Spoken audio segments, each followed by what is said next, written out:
Another test with results similar to the conditions on R from the geometric series is the root test. You're also going to see that the root test is reminiscent of the ratio test that we just learned. Here's the theorem. Let the series a sub k be an infinite series with positive terms, and let the limit as k goes to infinity of the kth root of a sub k equal rho. Now, if rho is between 0 and 1, the series converges. If rho is greater than 1, including infinity, the series diverges. And guess what? If rho equals 1, the test is inconclusive. So these results are the same as the ratio test, but the setup is different. We're going to apply the root test when we have some sort of expression raised to the nth power or raised to the kth power if k is our index. By taking the root of that term, it's going to eliminate the exponent and make the limit very easy to calculate. Let's apply the root test on example 2. Determine if the following series converge or diverge. So notice in example A, the series from n equals 1 to infinity of 1 over n to the nth power, we have something raised to the nth power. So I'm going to find the limit as n goes to infinity of the nth root of 1 over n to the nth power. You can also see this as the nth root of 1 in the numerator and the nth root of n to the nth power in the denominator. Now, the nth root of 1, of course, is 1, and the nth root of n to the nth power is simply n. The index of the radical and the exponent on the radicand cancel. Remember, another way to think about this expression is n to the n over n, or n to the first power. So the limit is apparent, we obtain 0. According to the results of the root test, rho is equal to 0, then we can make our conclusion that the series converges. Since rho is equal to 0, the series converges by the root test. So that was a pretty simple example. Let's look at one that at least appears more complicated. Now, this one easily calls for the root test because the root test will allow me to cancel this outside exponent.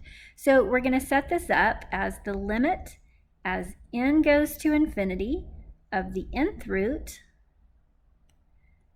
of 2n minus 1 over 5n plus 3 to the nth power, which simplifies to the limit as n goes to infinity of 2n minus 1 over 5n plus 3. Because the degree of the top is equal to the degree of the bottom, the limit is the ratio of leading coefficients. Notice this is a value less than 1. Thus we can say since rho is less than 1, the series converges by the root test. Remember, it's always important to identify which test you're using. For example, if I were doing the limit comparison test, I wouldn't be interested in the size of this limit. I would only be concerned that it's positive and finite. But that's not the context we're in. We're in the context of the root test. In the context of the root test, we're looking for what's the size of the limit relative to 1. From that, we make our conclusion. So the big idea with the root test is that the nature of the series, the ultimate behavior of the series, is going to be based on the behavior of the base of that exponent. We're canceling out this outside exponent, and we're examining the most important part of the series. The behavior of that indicates the behavior of the series. So knowing that, let's look at examples C and D. I made the suggestion here to use the stare at it method. And what I mean by that is just stare at it and figure it out. We're going to think through the steps in our mind. Because we have this exponent n out here, the root test would be very convenient. when we take the nth root of that expression raised to the nth power, then ultimately we lose that exponent. So I really just need to calculate the limit of the base. The limit of n over n minus 7 as n goes to infinity is going to end up being the ratio of leading coefficients. We would find out that rho is equal to 1. Well, that's bad news for the root test. That indicates that the root test is inconclusive. The root test is inconclusive. Now, I don't like that unfinished business, but we're out of room. So what I would suggest for this one would to be apply the divergence test. That is, instead of taking the nth root of that series, simply find the limit directly. If you apply the divergence test, you're going to find the limit is different from 1, and so this series diverges. Okay, so I'm just going to put a note, diverges by the divergence test. Now, there's a whole lot of work to that. When you find the limit, you're going to need to have logarithms and another side, and you know the steps, right? But just so that we can kind of clean that one up, this one diverges by the divergence test. Let's use the stare at it method on example D. So if I apply the root test, that's going to get rid of this outside exponent, and then I'm going to end up finding the limit at infinity of this base. Because there's equal degrees, we could find the limit to be the ratio of leading coefficients. So our limit rho would be 1/2, which is less than 1. So on the authority of the results of the root test, this one will converge. So the series converges by the root test since rho is less than 1. So the root test can be quick and easy to apply. It can also be a little more involved in nature, like on example E. So we don't have just an n exponent, we have an n squared, but at least we can reduce that a little bit with our root test. So I'm going to find the limit as n goes to infinity of the nth root of this entire expression, n over n plus 3, to the 5n squared. Now remember, when we convert a radical expression to a rational exponent, the result will have this in the numerator, this in the denominator. So this becomes the limit as n goes to infinity of n over n plus 3 to the 5n squared divided by n, which becomes 5n. Now at this point you might be thinking, well, let's just apply the root test again. Let's take the nth root of the expression that we're dealing with. If we did that, we would be able to at least cancel the n here. We'd have n over n plus 3 to the 5th power. But if we look at finding the limit of this base to the 5th power, we would end up with 1. If the rho value is 1, the test is inconclusive. So I'm actually not going to apply the root test again. I'm just going to find this in the traditional way. Let's suppose this is equal to some number rho. Because we have a variable base and a variable exponent, I'm going to introduce the natural log of both sides.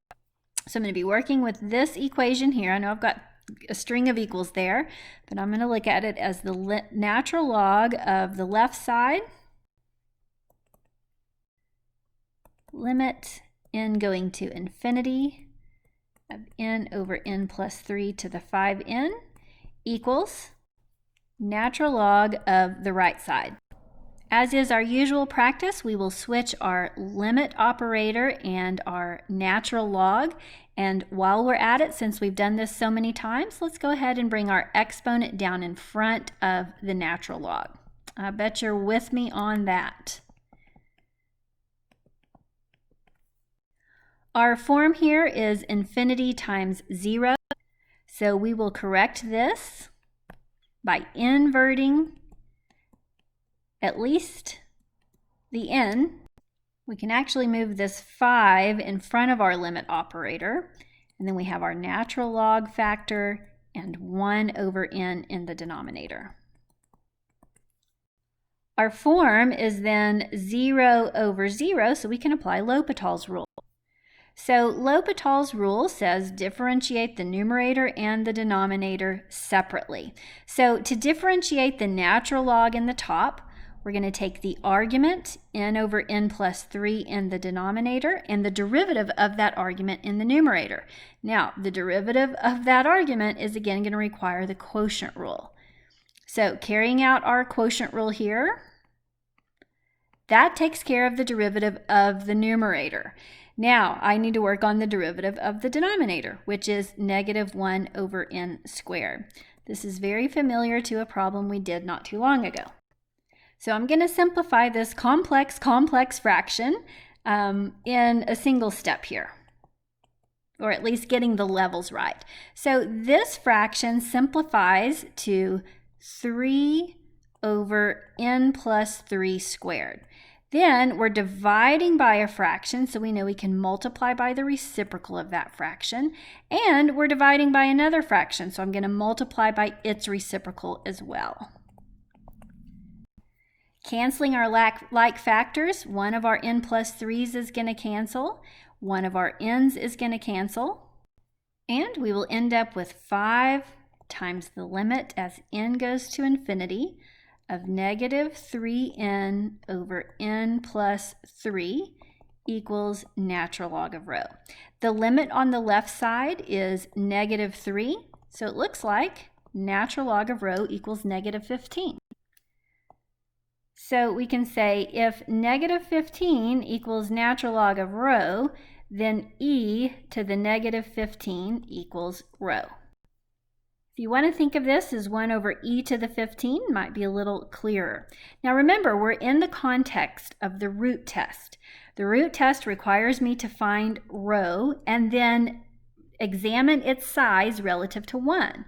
This is definitely a number smaller than 1. And remember, when rho is smaller than 1, the series converges. So that's our conclusion. Since rho is less than 1, the series converges by the root test. The ratio test and the root test are really pretty straightforward and simple, but they are a bit demanding on your skills as far as being able to evaluate a limit, use your logarithms, apply L'Hopital's rule, execute all the algebra, solve that final logarithmic equation. But if you have mastered those skills and you're growing in your comfort with those skills, then really the ratio test and root test are pretty straightforward.